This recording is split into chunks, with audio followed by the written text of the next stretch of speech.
Bakit kaya tayo pinagpapalit guys? Sa tingin nyo bakit? Dahil ba nagkulang tayo? O dahil hindi tayo naging sapat?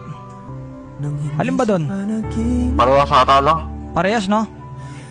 Kasi kung magkulang ka, iiwan ka. Kung sakto ka naman, sabihin boring ka, iiwan ka. Kung sobra-sobra ka naman, sabihin nakakasakal ka, iiwan ka. Tama. Anong point dun? Wala kang magagawa para mag-stay sa iyong tao.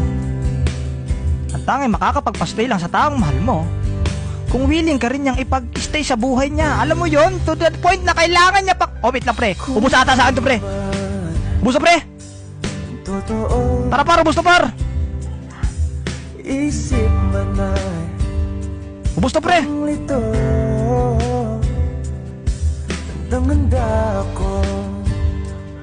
Sabi ko sa inyo pre, ubus na pre.